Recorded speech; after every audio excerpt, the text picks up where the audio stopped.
Why so serious? Ça va être bien. Sacré Hubert, you are so French. Oh, toi aussi. À quelle conviction faites-vous allusion, mademoiselle Tatou? Tout le monde peut cuisiner. Et juste là, un petit géranium. D'accord, faisons comme ça.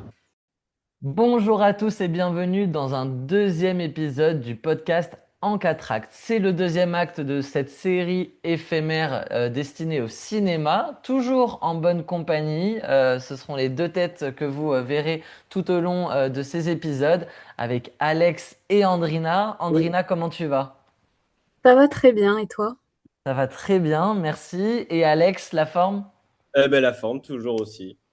On s'est tapé des classiques cette semaine et ça va être le thème de ce deuxième acte de notre podcast, les classiques. Si vous démarrez cette série avec cet épisode, sachez qu'un épisode est déjà sorti la semaine dernière.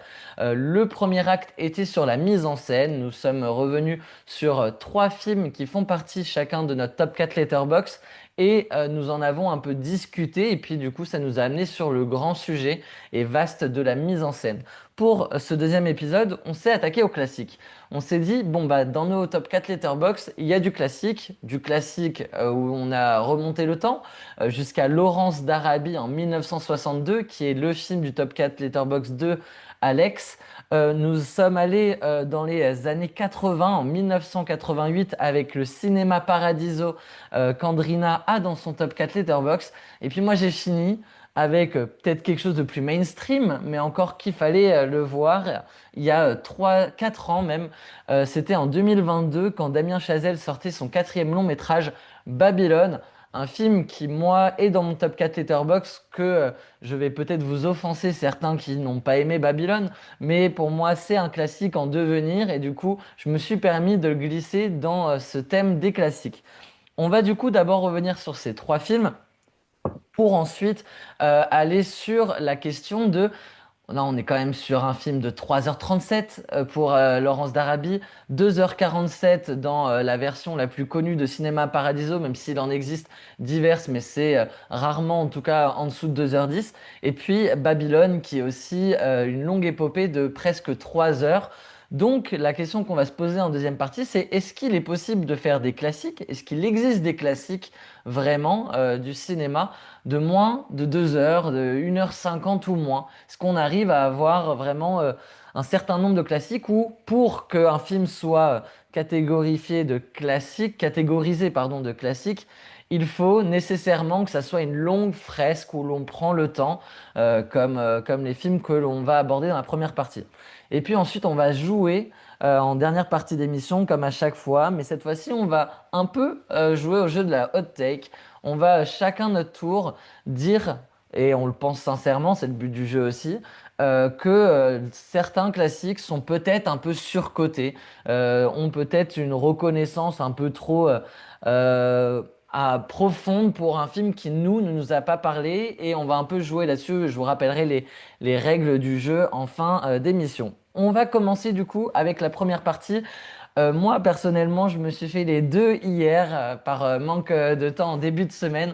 Donc, je me suis envoyé un 3h37 dans la tronche de Cinéma Paradiso et j'ai plutôt bien aimé ma journée parce qu'on est sur deux classiques. On va commencer chronologiquement. Donc, c'est d'abord Alexandre qui va nous présenter le chef-d'œuvre Laurence d'Arabie de 1962. Alors, donc, Laurence d'Arabie, qui est dans mon top 4 depuis maintenant, je pense, un an facilement. Bon, qui bouge parfois, mais qui reste très souvent dans mon letterbox. Donc, c'est pendant la Première Guerre mondiale et ça parle de l'officier T.E. Lawrence Mhm. qui va dans le désert pour un peu évaluer et regarder la révolte arabe contre l'Empire ottoman. Et au final, en fait, contre toute attente, il finit par s'allier à la cause. Et il va mener des guérillas audacieuses pendant tout le film en luttant contre son propre pays finalement. Et voilà, c'est sur ce développement. Et c'est en fait une fresque de 3h37, magnifique. Et pour en parler justement par rapport aux Oscars, par exemple, il a eu je ne sais pas combien de nominations et il a gagné 7 Oscars en fait, pendant la 35e cérémonie, dont celui du meilleur film, du meilleur réalisateur, etc. Donc, ça n'en dit pas moins. C'est un film que Andrina, tu as rattrapé cette semaine. Tu n'avais jamais vu Laurence Darabi, tout comme moi. Qu'est-ce que tu en as pensé de ces 3h37 de film? Eh ben, c'est un film qui est vraiment magnifique à regarder. Je pense qu'il faut pas le regarder sur son téléphone, il faut le regarder sur un bel écran. Mm. C'est un film qui a été pensé pour le grand écran. C'est des cadres qui sont gigantesques, des couleurs qui sont magnifiques. Il est vraiment surprenant. J'ai adoré l'évolution du personnage tout au long du film et cette errance dans le désert. C'est vraiment magnifique en fait. C'est le mot, je pense. Magnifique, ouais, moi aussi, je trouve le cadre et on est sur un film du coup au début des années 60. Je trouve que la photographie de tous ces décors réels, alors ça a été tourné en Syrie, en Jordanie, dans le désert marocain et espagnol aussi. Il y a des plans à Séville. Moi, j'ai reconnu, moi qui suis allé il n'y a pas si longtemps, j'ai reconnu aussi la place d'Espagne de Séville pour tous les décors qui sont prêtés pour le tout début de la deuxième partie, puisque c'est aussi un film qui dispose d'une entracte. On a une longue séquence d'introduction qui va durer 5 minutes sur écran noir quasiment, où on va avoir la musique du film, et puis ensuite une entracte d'à peu près une dizaine, douzaine de minutes pour couper le film en deux morceaux. Moi, j'ai beaucoup apprécié la première partie, surtout, j'avoue, parce que elle pose un contexte et c'est vrai qu'on a un film où l'histoire avance suffisamment rapidement, mais on nous pose toutes les bases, on comprend très bien. C'est marrant aussi parce que c'est quelque chose de commun aux deux films Cinéma Paradiso et Laurence d'Arabie, c'est de commencer au moment présent pour ensuite repartir en arrière et nous raconter une histoire. Et du coup, on commence par la mort de Laurence d'Arabie pour ensuite comprendre qui était ce fameux homme, pardon, qui est pas si apprécié que ça lorsqu'on voit un peu les personnes en parler à l'enterrement et on va voir pourquoi ce personnage divise les gens. Et moi, toute cette première partie où oui, c'est vraiment de devenir l'un d'eux finalement, comment Lawrence l'anglais va devenir Laurence d'Arabie. Et j'aime énormément toute cette première partie avec tous les personnages secondaires. Et ensuite, on a cet entracte et on passe sur une deuxième partie. On commence presque par le fait qu'il soit kidnappé. Et toute la deuxième partie est aussi... moi, j'ai eu un peu plus de mal à la comprendre. J'ai trouvé un peu plus lente aussi. Alors, le film est usant aussi parce qu'il y a quand même 2h20 d'une première partie et ensuite on repart pour quasiment 1h30. Mais toi, Alexandre, ces deux parties, elles sont essentielles au film. Cette deuxième partie, toi, si ça fait partie de ton top 4, j'imagine qu'elle t'a aussi énormément plu. Pour quelle raison? Ouais, bien sûr, moi, il y a vraiment, enfin, il y a les 3h37 et 25 secondes qui m'ont choqué et qui m'ont plu. Je pense pas qu'il y ait un moment du film qui m'a fait décrocher. Vraiment, j'étais happé par ma télé pendant mes 4 heures, quoi. Je Ouais. trouve que c'est fou. Les développements des personnages sont incroyables. Et comme tu disais, la photographie, enfin, ça a été ma vraie première claque de toute ma vie en termes de photos. Je me suis dit, putain, mais comment en 1962 tu fais des trucs Hmm. comme ça, quoi? Comment tu réussis à dépasser des films de maintenant, quoi? Et ça m'a rendu fou. Et ce que j'aime bien aussi dans le film, et ça, on ne s'en rend pas forcément compte aux premiers abords, la première fois qu'on l'a vu, ou même tout court, c'est qu'il y a, dans ce sens de trivialité et de tyrannie dans ce monde de la Première Guerre mondiale, il n'y a pas une seule ligne de dialogue prononcée par une femme Hmm. dans le film.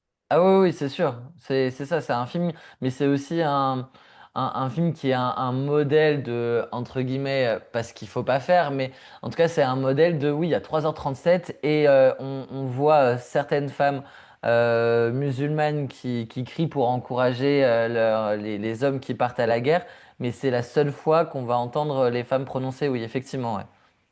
La deuxième partie du film, elle est beaucoup plus sur la décadence psychologique de Laurence d'Arabie, où Andrina, on a vraiment le personnage qui va être physiquement et mentalement de plus en plus sous pression par les Anglais, mais aussi par lui et la place qu'il a dans cette tribu, dans ce nouveau peuple qu'il a créé.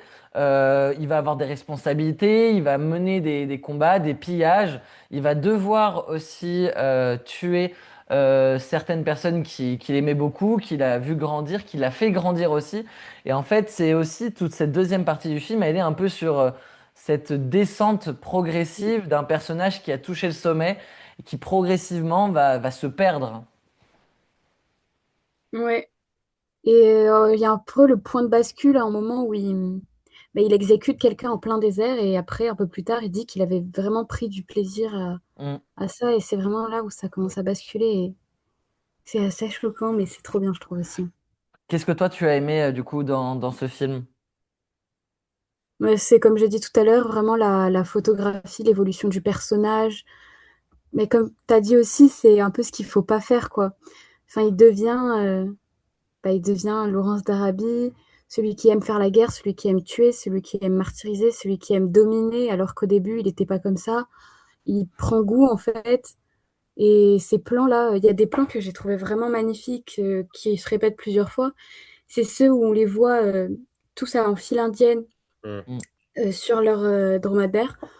Et le soleil se couche et on voit juste la silhouette et c'est magnifique, je trouve. Un magnifique film du coup qui a traversé les époques, qui est devenu vraiment un film à voir avant de mourir, qui est passé, je crois, dans une certaine catégorie de films essentiels. Je sais plus qui a décidé ça, mais il y avait quelque chose dans un ordre politique qui disait que c'était un film qu'il fallait absolument voir et qui était l'un des piliers du cinéma et du septième art. Ouais. Un autre film. Cette fois, on va traverser l'Europe direction l'Italie pour aller du côté de Cinéma Paradiso avec son casting quand même franco-français, puisqu'il y a un bon nombre d'acteurs et d'actrices françaises qui jouent dans ce film italien. Un film italien qui lui aussi va être primé un peu de partout, aux Oscars, à Cannes. C'est toi qui l'as dans ton top 4. Tu peux nous en parler, Adrina? Donc, Cinéma Paradiso, ça a été réalisé par Giuseppe Tornatore en 1988. Euh, il s'est inspiré de la fermeture des petits cinémas de province en Italie pour faire ce film. Et quand il est sorti, il n'a pas vraiment eu de succès. Et c'est plus grâce au festival, à sa nomination au Festival de Cannes et ensuite aux Oscars qui lui a permis une vraie visibilité internationale et un vrai succès pour le coup là. Mhm. Donc on va suivre Toto, un homme qui travaille dans le cinéma, qui apprend la mort d'Alfredo, son mentor pendant son enfance, qui lui a fait découvrir le cinéma dans donc, le Cinéma Paradiso. Et donc, il va replonger dans ses souvenirs d'enfance et d'adolescence pour revivre donc cette aventure avec Alfredo. C'est un film qui aborde des thèmes comme la nostalgie, l'enfance, la perte aussi, avec la Mm. perte d'Alfredo, du cinéma, etc. Mais aussi du cinéma. Et c'est un peu une lettre d'amour pour le cinéma. C'est surtout enfin, pas vraiment sur le cinéma en lui-même, mais plus sur ce qu'il fait à nos vies. Et c'est ça que j'ai trouvé magnifique avec cette nostalgie, cette musique, etc. Je le trouve très, très touchant. Ouais. Il est très bien joué, Toto, celui qui joue Toto enfant. Il n'était pas du tout acteur, il était amateur et il est très touchant. Et cette histoire d'amour et surtout cette fin, Mm. ça m'a beaucoup touchée. Voilà. On, C'est on pour ça va, que c'est mon film préféré. On va revenir sur la fin du film dans un instant, parce que c'est un peu comment un film peut finir en beauté et de manière Mhm. aussi cinématographique. Mais avant ça, Alex, c'est avant tout il y a une histoire d'amour dans la deuxième partie du film, mais c'est surtout au début une histoire d'amitié entre un enfant, un très jeune, on lui donne à peu près 7 8 ans tout au plus, et Alfredo, quelqu'un qui s'occupe du cinéma, qui est projectionniste dans un cinéma de province italienne, de campagne. Toi, cette histoire d'amitié, elle t'a plu? Ouais, ouais, elle m'a beaucoup plu. En fait, on voit qu'au début du film, enfin, on voit que Toto est cinéphile. Enfin, il adore aller regarder des films vagabonds entre l'église et le cinéma Paradiso. Et en fait, on voit au début que Alfredo, il veut pas. Il hésite. Il sait pas si il veut lui transmettre cette passion, en fait. Hmm, Mais au final, on a l'impression que sa passion pour le cinéma le dépasse elle est inévitable. il se- et il se sent en fait obligé Hmm, de lui transmettre. et il lui transmet à 8 ans à changer une bobine, à mettre tout ça. Et ouais, c'est une histoire d'amitié magnifique, je trouve. Bien que il y ait eu une trahison à la fin du Mm. film, et ça on pourra en reparler après. Mhm. Et ça diffère en fonction des versions aussi du Ouais. film. Et non, en fait, c'est vraiment une histoire. C'est le cinéma qui rassemble, quoi. Et leur Mm. histoire d'amour, je trouve, est magnifique. Moi, je trouve qu'il y a une belle. Je sais pas si c'est une métaphore, mais il y a un côté où, en fait, ce Alfredo ne veut pas que ce petit Toto se cloisonne et reste dans cette bourgade italienne. Lui, en fait, on sent qu'il y a un regret de la part de Alfredo de n'être jamais sorti d'ici, de ne voyager qu'à travers le cinéma. Et c'est peut-être pour ça aussi qu'il aime son métier, c'est que n'ayant pas les moyens d'aller ailleurs, de vivre la vie, outre cette petite ville, ce petit village italien, il voyage à travers les films. Et lui, en fait, c'est ce qu'on comprend un peu à la fin du film, jusqu'à du coup cette trahison qu'on peut percevoir de la part de Toto, mais c'est que Alfredo va pousser dès le départ et dès sa première rencontre avec Toto, à le pousser à ne pas rester ici, à ne pas s'encloisonner dans une passion ici au cinéma Paradiso et d'aller au-delà des frontières, d'aller voir autre chose. Et on va aller jusqu'à ce. Donc là, on va rentrer dans le spoil parce qu'on va avancer un peu dans le film. Donc si jamais vous ne voulez voir Cinéma Paradiso et que c'est pas le cas, je vous invite à aller un peu plus loin. On vous mettra le timecode dans la description pour aller sur le début du passage sur Babylone. Mais c'est lorsqu'il va se retrouver à la gare et qu'il va lui jurer de ne jamais revenir et de jamais revenir, chose que va faire Toto, il va tenir promesse. Et quand bien même il s'agirait de cette histoire d'amour qui pourrait le faire revenir, lui, Alfredo, va poursuivre son idée jusqu'à la fin de il ne faut pas que Toto revienne, il faut qu'il vive sa vie, sinon il pourra pas aller aussi loin que cet enfant ou cet jeune adulte pourrait le faire. Et du coup, il sait que l'amour peut empêcher l'ambition et surtout le potentiel de Toto en tant que futur réalisateur, ce qui deviendra. Et du coup, c'est Alfredo qui fait ce choix pour Toto, mais sans consulter Toto. Et oui, on peut trouver dans un premier temps que c'est une trahison, mais ensuite, Finalement, elle, c'est Elisa ou Elena? Je sais plus. Elena. Elena, oui. Elena. Elena va lui justifier en disant, mais si tu étais revenu, tu n'aurais jamais t'aurais jamais fait ces films-là, ces films que Alfredo connaît par cœur, etc. Enfin, moi, je trouve que c'est vraiment une très très belle histoire. Ça faisait longtemps que je voulais le voir, mais ce podcast avec Andrina et Alexandre m'a forcé à le voir immédiatement et j'en suis ravi. Euh, Andrina, toi, pourquoi ce film-là fait partie de ton top 4? Eh ben, comme tu l'as dit tout à l'heure, Alexandre, c'est aussi sur le fait que le cinéma rassemble, surtout qu'il a été fait en 88 et enfin, en 88, le cinéma, c'était déjà un art qui a été démocratisé, qui a donné cet accès à la culture à tout le monde. On est tous égaux face au cinéma et on se rassemble dans des salles pour voir un même film et c'est ça que j'ai trouvé magnifique parce que c'est super bien représenté. Le fait qu'il y ait tout ce monde dans le cinéma, les enfants qui sont tout devant, Hmm. les personnes qui pleurent dans le cinéma, j'ai trouvé ça vraiment beau et aussi le fait qu'à la fin, il redevienne cet enfant qu'il était face au grand écran. Hmm. Je trouve ça magnifique et en plus, c'est le cadeau d'Alfredo, enfin le cadeau entre guillemets d'Alfredo. Puis cette amitié, elle est vraiment très très belle et moi j'ai été émue de A à Z. Et du coup, j'imagine jusqu'à la séquence finale où Toto peut découvrir son cadeau. Alex, tu l'as vu du coup comme moi hier. C'est une manière de conclure parfaitement un film.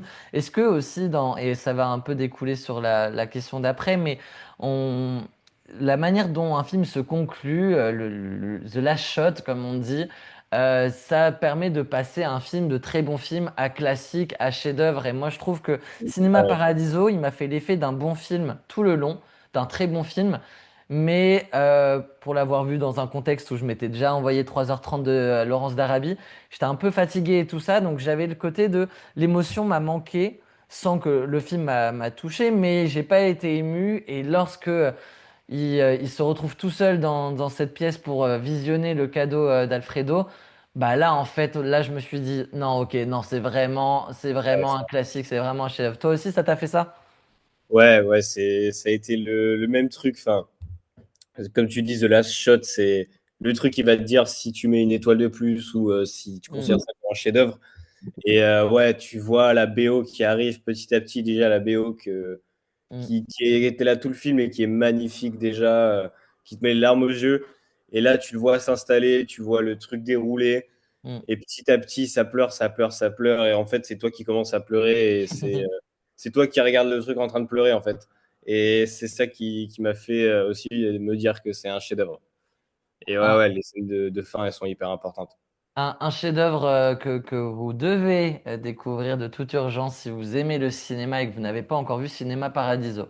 Le point commun entre ces trois films, Laurence d'Arabie, Babylone et Cinéma Paradiso, c'est que ces trois films reposent sur des bandes originales et de la musique absolument sublime. Mm. C'est que moi, quand j'ai découvert Babylone est dans mes bandes originales de films préférées, mais lorsque j'ai découvert Laurence d'Arabie et Cinéma Paradiso, c'est deux bandes son qui sont absolument cultes, qui sont absolument magnifiques.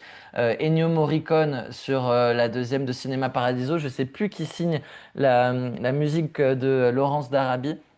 Je regarderai Non, on regardera, on vous donnera l'info là dans le podcast.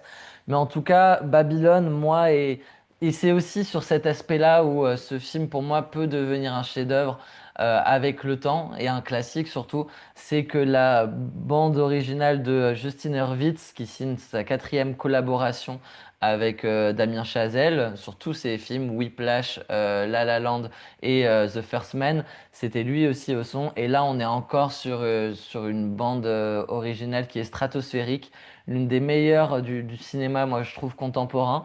Et c'est un film qui est musical sans être dans la comédie musicale comme La La Land, mais elle est omniprésente, la musique dans ce film. Il n'y a qu'à voir quand on s'écoute l'album sur Spotify, ça fait quasiment 2 heures et demie. Donc c'est qu'il y en a eu des compositions de la part de Justin Hurwitz. Et moi, c'est un film que j'ai découvert au cinéma à sa sortie, du coup, en janvier, je crois qu'il sort en janvier 2023 chez nous. Il me début semble. 2023. Voilà, c'est ça. Et en fait, c'est un film qui va d'abord être un flop assez impressionnant aux États-Unis avant de devenir un succès en Europe. Ouais. Ce flop s'explique par une raison qui est un peu indépendante de la volonté de Damien Chazelle, qui a quand même travaillé 15 ans sur ce film avant que Babylone voit le jour. C'est que ce film va sortir sur la même date que Avatar 2, qui est évidemment l'un des films les plus attendus de tous les temps, 13 ans après le premier volet de Avatar. Et lors de cette première semaine de projection aux côtés d'Avatar 2, sérieux concurrent, il va y avoir une tempête glaciale aux États-Unis qui va immobiliser un grand nombre de la population pendant toute la semaine. Et donc, ce qui fait que lorsque les gens se retrouvent immobilisés, ils n'ont pas forcément le réflexe d'aller au cinéma. Et quand bien même c'est le cas, eh ben, ils vont voir Avatar plutôt que Babylone. Ce qui fait que les premières semaines de Babylone sont catastrophiques et que ce qui va contribuer au fait que ça soit l'un des plus grands échecs commerciaux du cinéma. Mais il va pas du tout avoir le même succès en France et en Europe, puisque il va être très apprécié par la critique, par les spectateurs aussi, qui vont aller en nombre au cinéma pour voir du coup ce quatrième film de Damien Chazelle. C'est un film du coup avec Brad Pitt qui avait découvert le scénario de Babylone lorsqu'il tournait Once Upon a Time in Hollywood avec DiCaprio et avec Margot Robbie. De base, ça devait être Emma Stone à la place de Margot Robbie, mais pour des soucis d'emploi du temps, elle a du coup refusé de le faire avec Damien Chazelle et du coup, il s'est reporté sur Margot Robbie. Un choix excellent puisque je trouve qu'elle signe là peut-être sa meilleure performance ou son meilleur personnage au cinéma pour l'actrice australienne. Et du coup, on va avoir, on va le dire, un film sur le cinéma, sur le changement. Là aussi, on va remonter le temps avec Damien Chazelle, puisqu'on va aller au moment de l'histoire où le cinéma muet devient le cinéma parlant. Et du coup, on va suivre trois personnages clés. Un acteur américain qui est interprété par Brad Pitt, qui est au sommet de sa gloire et qui va du coup être l'une des victimes de ce cinéma qui va devenir parlant. On va avoir une jeune femme qui rêve de devenir actrice et qui va être le symbole de ce nouveau cinéma. Et puis un monsieur tout le monde, mais surtout monsieur personne, qui rêve de rentrer dans l'industrie du cinéma et qui va essayer de le faire par tous les moyens interprété par du coup Diego Calva. Et du coup, ça va être vraiment un rise and fall scorsésien que vous allez retrouver dans quelques jours sur les réseaux sociaux de la Bulle ou Alex et aller voir quels sont les films qui ont inspiré Babylone. Donc restez connectés et allez nous suivre sur les réseaux si ce n'est pas encore Comment le ça cas. s'appelle? Voilà. Mais en tout cas, on est vraiment sur un rise and fall où on va suivre l'ascension, puis la descente, peut-être même jusqu'aux enfers, de ces personnages-là sur plus de 3 heures. Présentation faite. Andrina, tu es celle qui l'a découvert le plus tardivement hier soir. Moi, c'est un film que j'ai mis plusieurs jours à digérer. J'étais encore dans l'euphorie de ce film. Toi, dans quel état émotionnel, physique es-tu après avoir vu ce film-là hier soir? Eh ben, pareil, enfin, il est vraiment bluffant. Je faisais que y penser après. Il est maîtrisé en fait de bout en bout. C'est impressionnant.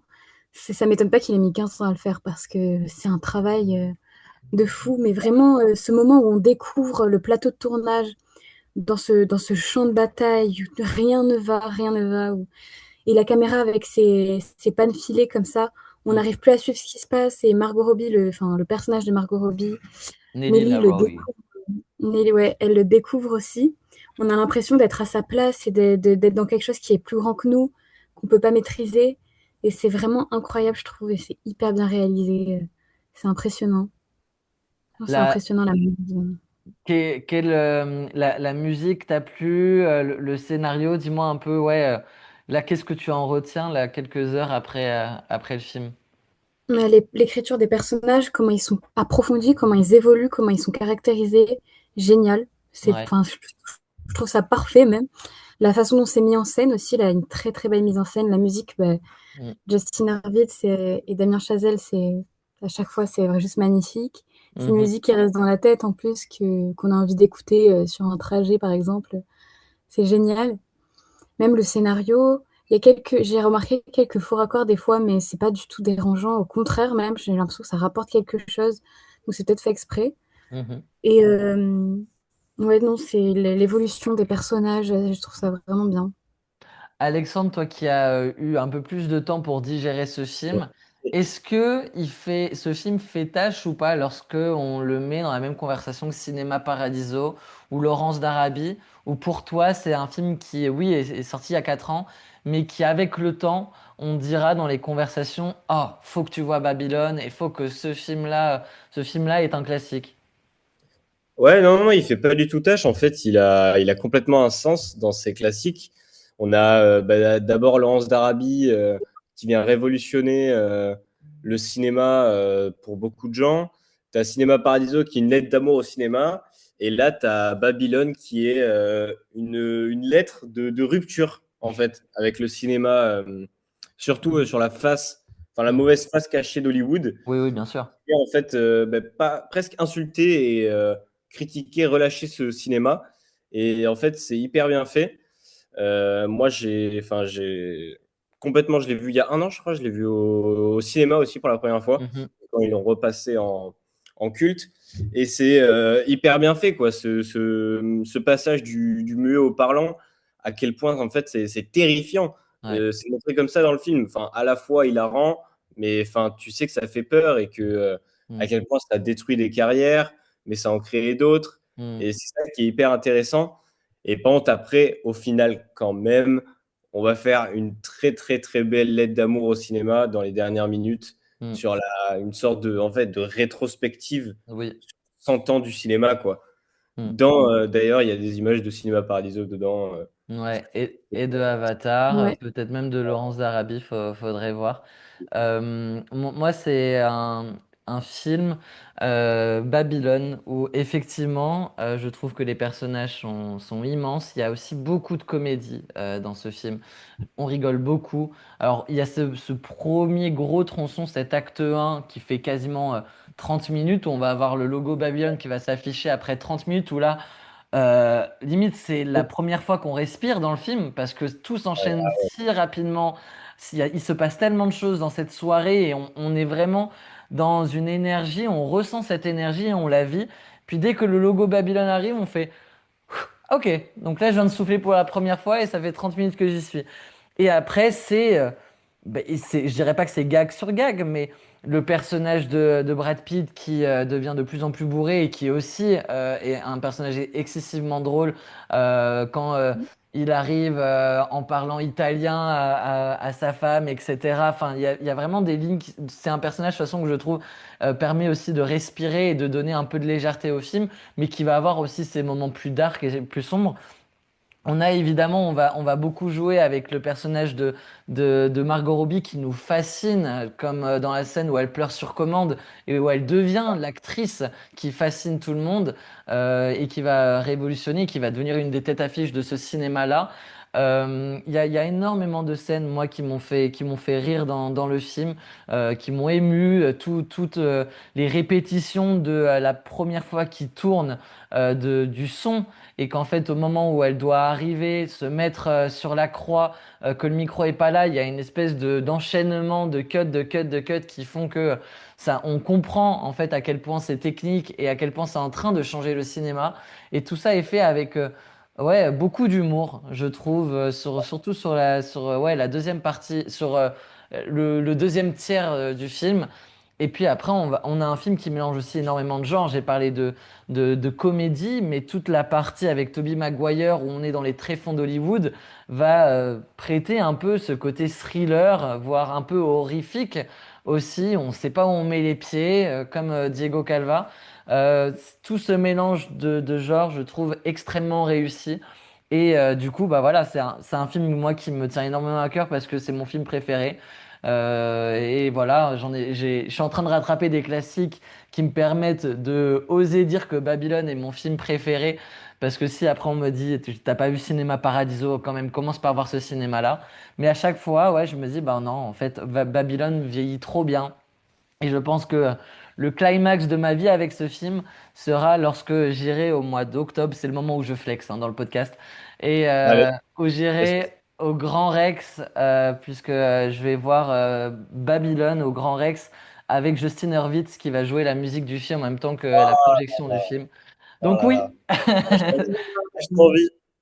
ça va être Moi, quelque chose. J'ai pas revu ce film depuis un an et je le garde pour revivre ce moment comme pour mon premier visionnage, mais ça va être monumental. Si vous êtes parisien et que vous avez la chance, peut-être qu'il reste des places à aller voir, mais en tout cas, ça va être quelque chose d'assez monumental et je vous Par les conseille. mouchoirs.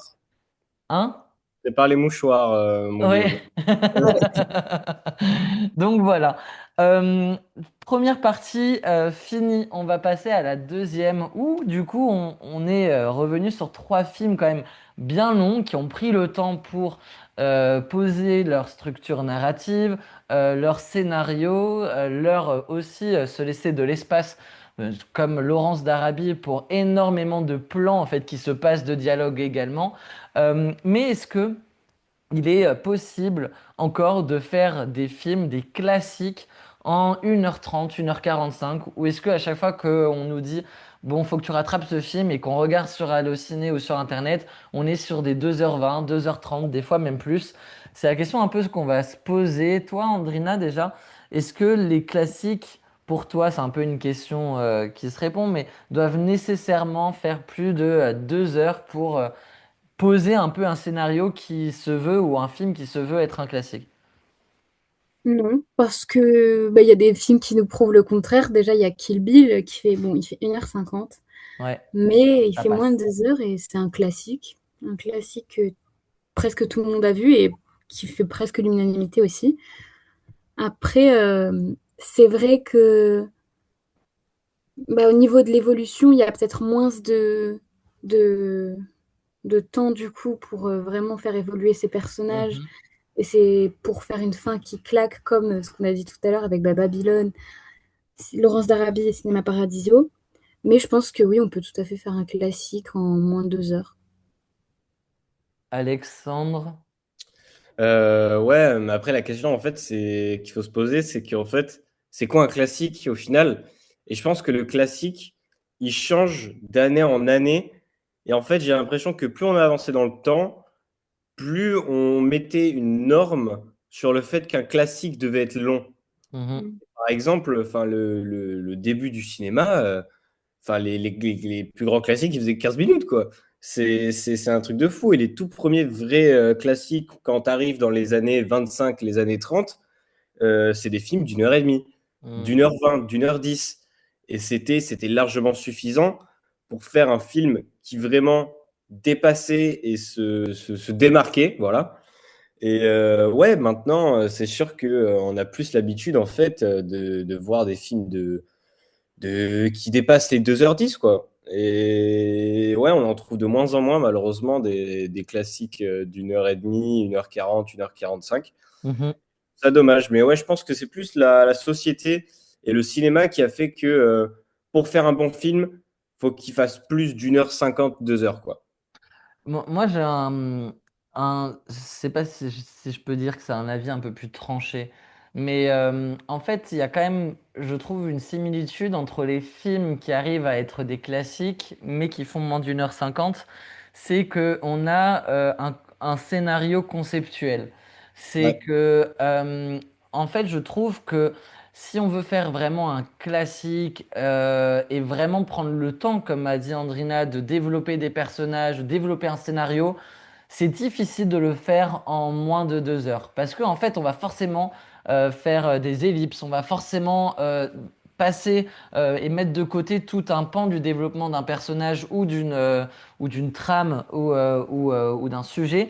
Et du coup, bah, quelque part, ces films-là, on peut, après, quand on les voit, on peut se dire, ah ouais, c'était trop bien et tout, mais est-ce que vraiment ça reste des classiques? Tandis que moi, les films qui arrivent à rester des classiques et à le devenir, c'est des films qui reposent sur quelque chose un concept. 12 hommes en colère est un huis clos, sur vraiment une espèce de plaidoirie, un jeu rhétorique entre 12 personnages et il n'y a que eux et on ne verra qu'eux. Donc effectivement, là, on arrive à faire un film qui va devenir un classique et qui n'a pas besoin de durer 2h30 parce on n'a pas besoin d'aller voir ce qui se passe de l'autre côté de la ville, etc. Un film comme Get Out, comme Truman Show aussi, qui sont des films qui font moins d'1h50, sont aussi des films très conceptuels. Get Out aussi, on va être dans le huis clos, dans cette maison, autour de cette maison, et on n'a pas besoin de faire 2h20 de film sur ce sujet-là, sur ce scénario-là. Et en fait, je trouve que c'est là où en fait on arrive encore à faire des classiques, mais peut-être qu'il y en a aussi de moins en moins parce que à un moment donné, beaucoup de films ont été faits. Il est difficile de, euh, de créer des nouveaux concepts de films. Tu vois, on a vu par exemple Jury numéro 2 récemment qui s'inspire un peu aussi de 12 hommes en colère, mais qui le fait à une autre manière, mais qui dépasse les 2h20. Je trouve peut-être qu'on aura moins avec le temps de classiques ou de films qui deviendront des classiques et qui feront moins d'1h50. Peut-être que les contre-exemples, il y en a, tu vois, un film comme Yannick, je sais pas si ça deviendra un classique en cinéma français, mais pour moi, c'est un film quand même qui est assez marrant et assez original et qui a aussi ce côté, bah là, voilà, on sait un film de 1h05 parce qu'on reste dans ce format de huis clos qui s'y prête et on va développer une histoire sur quasiment du temps réel sur une soirée et du coup on n'a pas besoin de faire 2 heures de film. Dupieux arrive à un peu s'affranchir de ces codes de une comédie c'est forcément 1h40, 1h30 et lui il fait un peu le film qu'il veut et le montage qu'il veut. Mais est-ce que toi, Alexandre, pour répondre à cette question-là, tu penses que oui, on fera encore, ou alors peut-être qu'on a touché aussi un point, parce que finalement, le cinéma a un peu fait des vagues, je trouve, sur cette question de longueur, de films. Tu as dit, on a commencé par des films très courts, puis ensuite on est allé sur des fresques de 3 heures, la liste de Schindler, Cinéma Paradiso, Laurence d'Arabie. Il y a eu vraiment toute une période où ces films-là, ces classiques-là, des années 60, 70, 80, sont des classiques américains, j'entends, sont des films très longs. Et puis ensuite, dans les années 2000, on a un peu fait un peu marche arrière, on a un peu développé des films plus courts qui se tiennent sur des trames de 1h45 dans ces eaux-là. Et là, maintenant, depuis le Covid, on retourne sur des Oppenheimer de 3 heures, des Babylone de 3 heures aussi. Les films de Christopher Nolan sont tous des films très longs également. L'Odyssée va faire plus de 3 heures cette année également. Toi, tu sens qu'on est dans cette phase encore où là, maintenant, on refait des films très longs parce qu'on a aussi un budget, parce qu'on est moins quadrillé par ce temps-là aussi. Bon, après, encore une fois, c'est différent parce que c'est les films qui sont diffusés, il y a des choix. Mhm. Si on pouvait choisir, je pense qu'il y aurait beaucoup, beaucoup, beaucoup de films de moins d'1h50. Mais encore, enfin, par rapport à cette idée de est-ce que tout a été fait, etc. Moi, je pense qu'encore que rien n'a été fait et tout a été fait. Mhm. C'est au bon vouloir de chacun. Et après, tu as, pour certaines personnes, je sais pas, par exemple, on va dire Babylone, qui est un peu une lettre d'amour au cinéma. Ben, si on a vu Cinéma Paradiso avant, on peut se dire, ah ouais, c'est un peu la même chose, mais c'est différent quand même, mais ça se Mhm. rapproche. Et ça se trouve, une personne qui n'a pas vu Cinéma Paradiso peut se dire, waouh, c'est la première fois que je vois ça, et c'est énorme. Donc c'est à la subjectivité de chacun. Mais pour revenir à cette question de est-ce qu'on fait un retour en arrière, je pense pas non plus. Je pense qu'on avance toujours et Oui. il y a toujours plein de nouveautés. On réinvente des choses pas dans le cinéma forcément, mais dans la technique. Et je pense qu'il n'y aura jamais vraiment de retour en arrière. Il y aura des références ou des bounce back, mais il y aura vraiment jamais ce retour. Moi, une autre réflexion que j'ai, c'est qu'il y a le cinéma ou les films, plutôt les longs métrages que l'on découvre sur les plateformes. Parce qu'en fait, je suis aussi dans une réflexion où on est dans la génération où on consomme des choses de plus en plus courtes, on veut l'info immédiate, on se déconcentre vite aussi dans notre génération. Donc du coup, on est moins enclin à se mater des films de 2h30 chez soi ou quoi. Donc, c'était quelque chose qui avait été mis en avant et qui a fait un peu le buzz il y a quelques semaines lorsque Matt Damon disait que Netflix demandait à ce que l'intrigue du scénario soit répétée et re-répétée et re-répétée explicitement dans les dialogues pour que les gens qui regardent chez eux Netflix avec le téléphone dans la main puissent ne pas perdre le conducteur du film.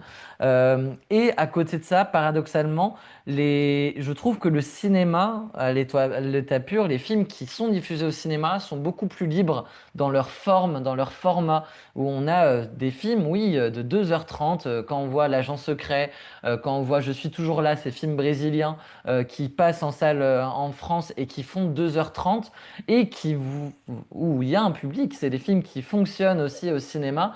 Quand on voit ces Odyssée, L'amour ouf de Monte Cristo qui font tous plus de 2h30, on a limite deux salles, deux ambiances. Andrina, je sais pas si toi ça te fait réagir, mais entre un cinéma qui est plus en plus libre et des formats qui sont et d'autres films qui, lorsqu'ils rentrent dans le moule Netflix, doivent avoir en fait tout un cahier des charges à respecter.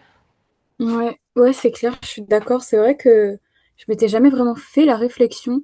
Mais c'est vrai que là, il y a cette tendance des films de 2h30. Puis aux Oscars, on l'a bien vu. Enfin, quasiment tous, bah, c'était que des films qui faisaient.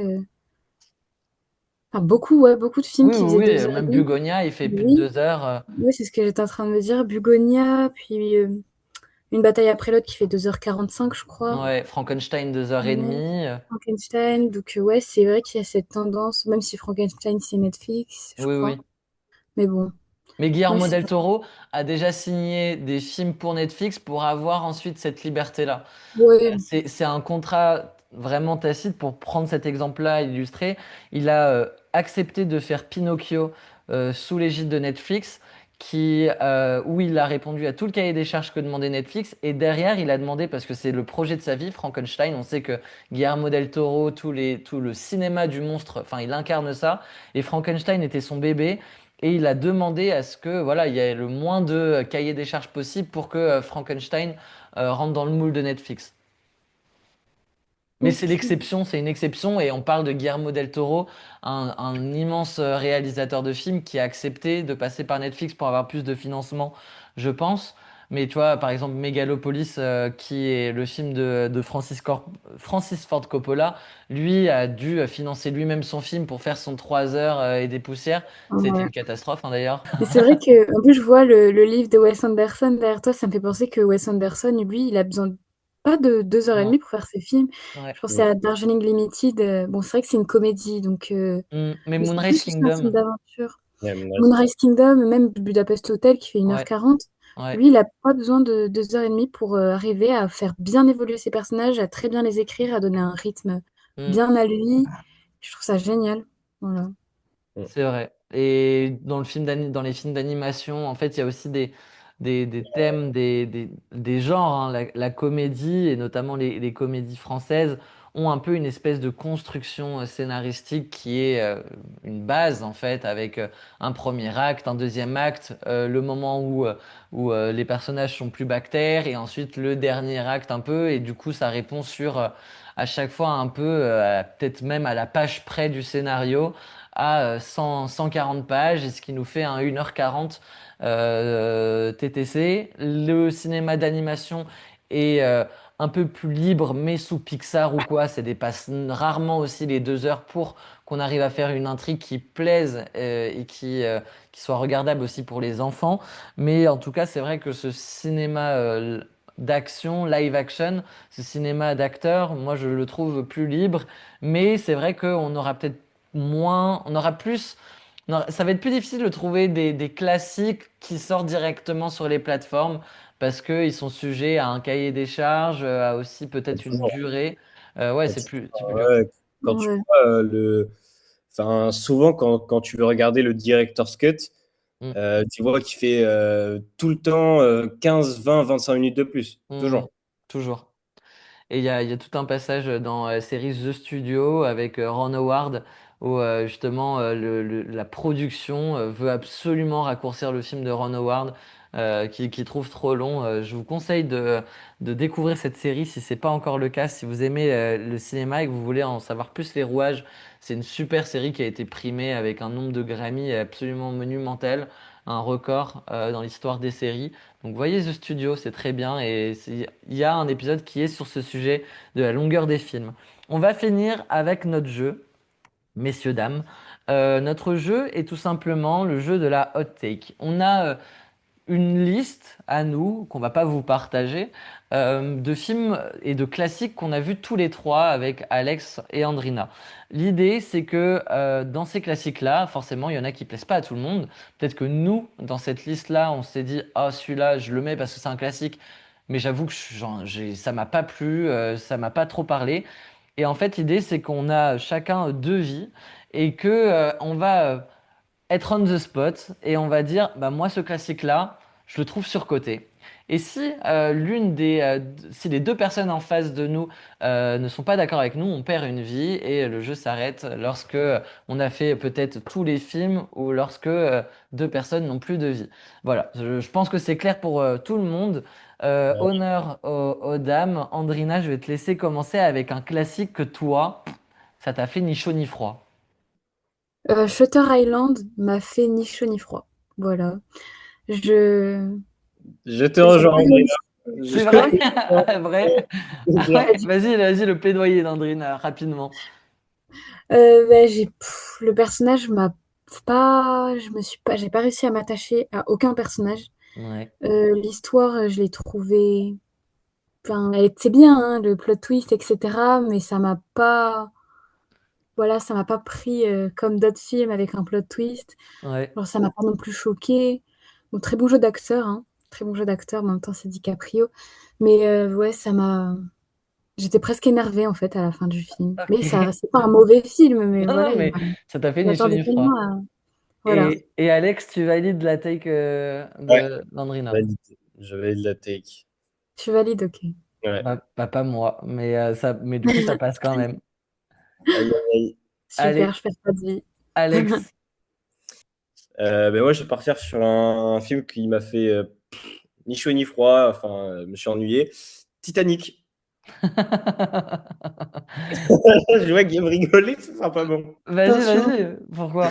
Ok, ok, donc Faut justifier, faut se mettre un peu en danger. hyper, hyper cucu. Enfin, oh, c'est chiant. L'histoire d'amour, elle est pas crédible. La scène, enfin, la fameuse scène, ok, très bien, très beau. Et encore, bon, ça m'a rien fait. La fin, hyper prévisible. Enfin, même si ça raconte une histoire vraie et que ça recrée un vrai truc, bah, pour moi, c'est pas possible. Moi, je me suis fait chier. Andrina? 3h14 Et de. moi, je vais vous choquer, mais déjà, j'ai jamais vu Titanic en entier. J'ai vu que le début et j'ai Ouais. jamais fini. Donc, bah, je peux pas vraiment valider parce que bah, j'ai pas vraiment d'avis vu que je l'ai pas vu en entier. Ouais. Alors Guillaume. que Bah, moi, en fait, je peux pas trop te contredire. Ah! Non, Ah! parce que en fait, j'ai un problème avec Titanic, c'est vraiment sa fin et ce côté où, en fait, tu sais, c'est un peu comme Batman The Dark Knight Rises, là, où t'as la mort de Marion Cotillard qui, du coup, t'enlève un peu toute la crédibilité du film. Et lorsque Titanic, l'émotion de fin repose sur le fait que DiCaprio meurt et ne puisse pas monter sur cette foutue Ouais. plaque de bois, sur cette planche de bois, alors que tout a été démontré juste après le film qu'il y avait la place pour être deux. En fait, tu vois, tu sais, ça nique un peu, tu vois, tout le. Oui, c'est un beau film, c'est une révolution. James Cameron, de toute façon, est un réalisateur révolutionnaire dans sa manière de faire du cinéma. Et Titanic est un succès interplanétaire. Mais moi, j'ai du mal à te contredire sur le fait que, bah, moi aussi, Titanic, c'est pas que ça m'a laissé chaud et froid. Mais tu vois, il y a des. On en revient à tout à l'heure, la fin de Cinéma Paradiso, en fait, elle te fait mettre une étoile en plus rien que sur la fin. La fin de Titanic, t'es là en mode. Bah, Ah. 3 de moi, quoi. C'est. Non, tu vois, ouais, ça te fait en mode Ah sérieux? ouais. Genre vraiment sérieux? Genre en mode là, t'arrives pas à monter sur la barque, mec? Bah, Ah, monte c'est en fait. Hmm. Donc, non, non, moi je suis plutôt en mode à valider ça. Ok, à moi. Euh, alors, lui, il m'a pas fait ni chaud ni froid, mais j'étais là en mode d'accord, si vous voulez, maintenant je trouve ça surcoté. C'est 2001, l'Odyssée de l'espace. Je vais peut-être perdre ma vie, hein. Mais 2001, Ouais, l'Odyssée de ouais, ouais. l'espace.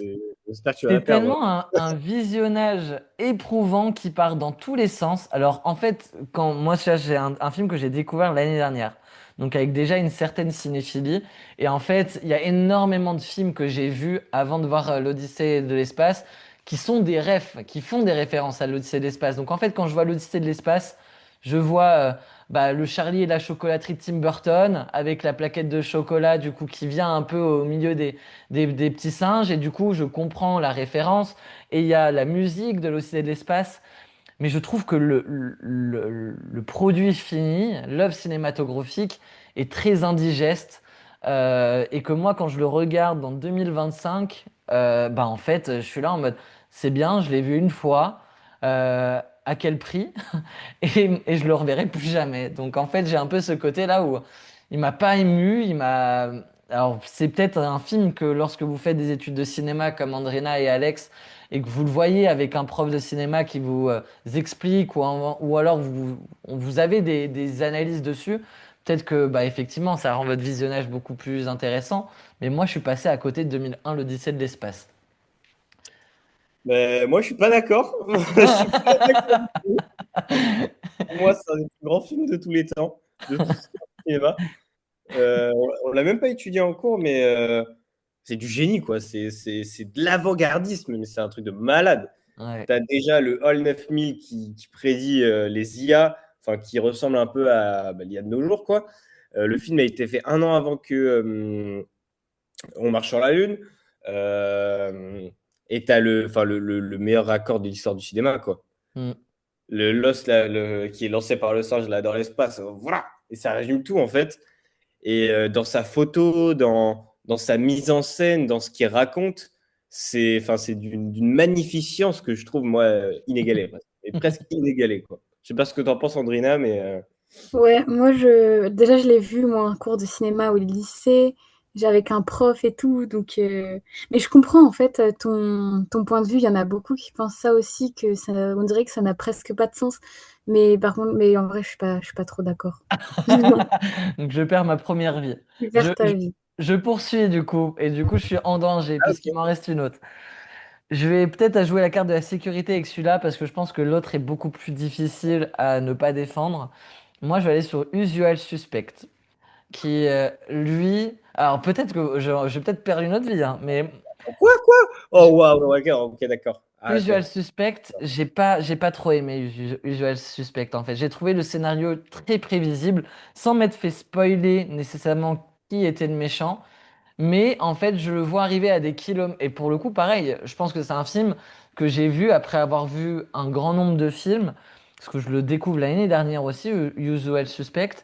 Et en fait, je vois le personnage. En fait, c'est un peu le côté le dernier à qui tu penses, forcément, c'est lui. Et du coup, moi, vu que j'ai vu pas mal de films policiers, de films un peu d'intrigue, d'enquête et tout, bah en fait, lui, je le soupçonne, mais quasiment immédiatement. Et du coup, bah oui, cette fameuse scène de la jambe qui boite, etc., et qui ne boite plus, bah en fait, moi, elle me fait, mais alors que c'est l'un des twists les plus connus du cinéma. Et quand le film passe et que les gens se prennent ce film en premier visionnage et dans l'époque où ils le voient, peut-être que ça les a mindfucked. Mais moi, après avoir vu plusieurs films de twist et en sachant que ça allait être un film de twist, je savais pas quel était le twist, mais je savais que c'était un film de twist. Bah en fait oui moi ça a fait un peu comme l'effet d'un pétard mouillé et bah du coup bah, j'étais un peu déçu, voilà, j'étais un peu déçu du Usual Suspect. Peut-être la dernière fois que je parle dans ce podcast. Tu veux commencer, Andrina, ou pas? Moi, je suis pas d'accord, voilà. Pas d'accord. Et Alex? Ouais, moi non plus, je suis pas d'accord. Allez, Du et tout. bien Non, ciao. soit tu es un génie pour avoir compris le plot twist, parce que moi, je n'avais mais rien pipé, Vraiment, moi non plus. rien pipé.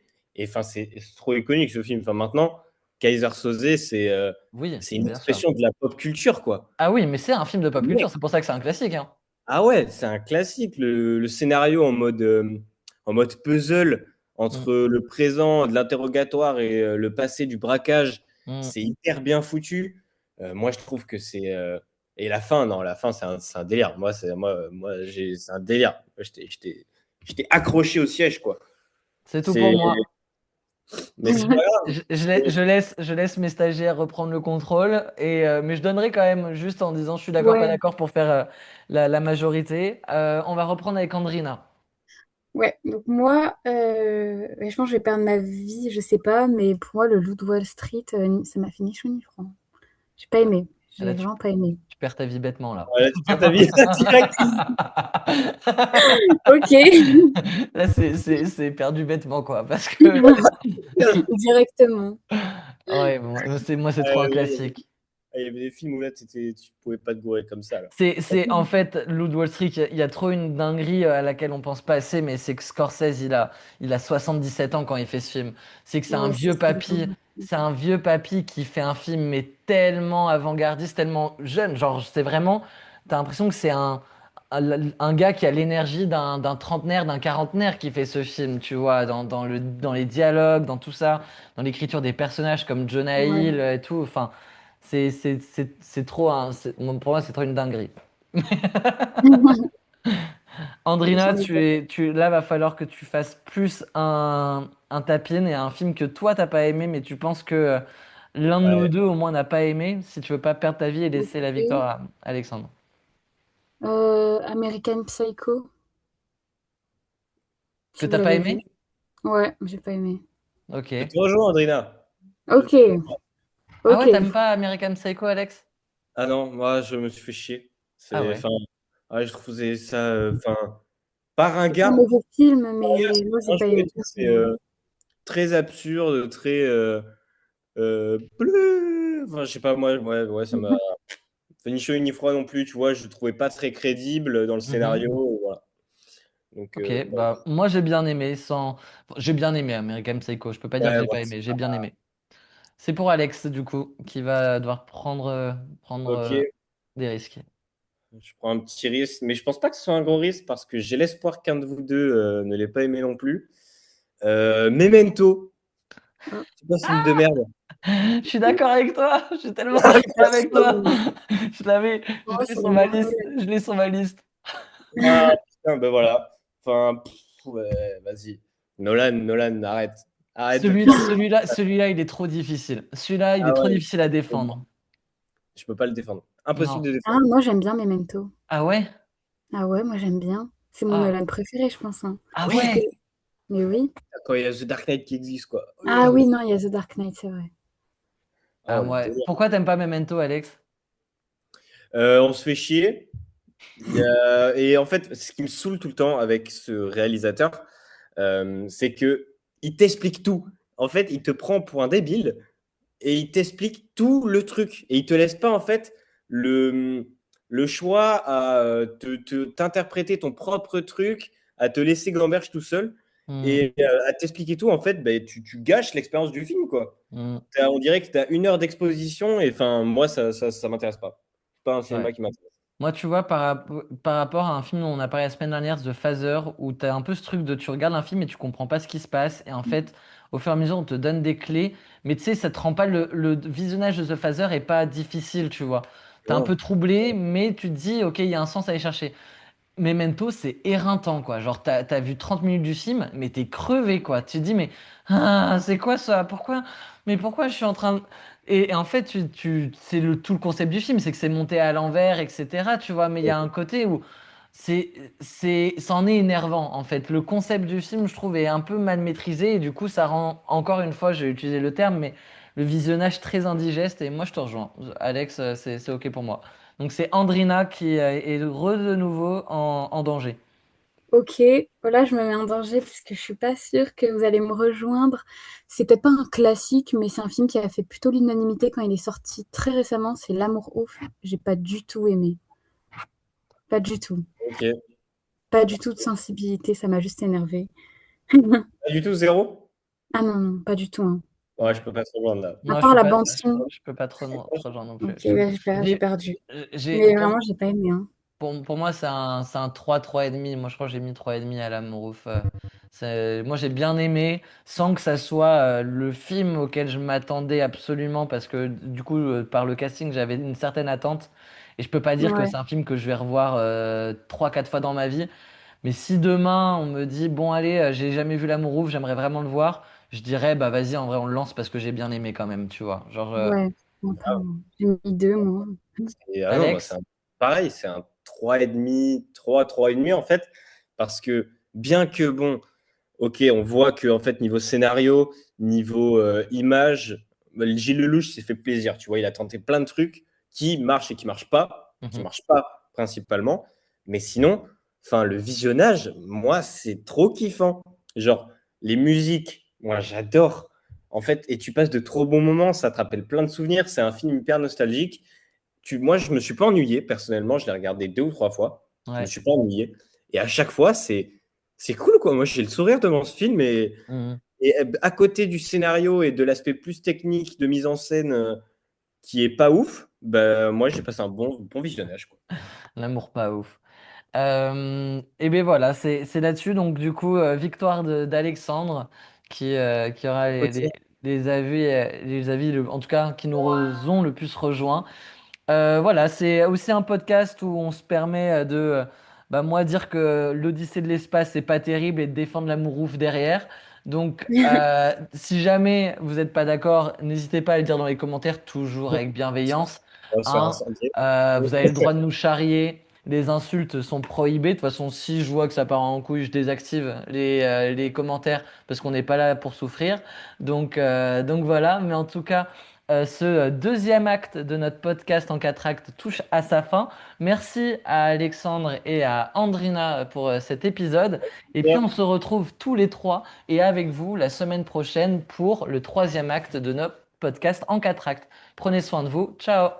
Ciao, ciao!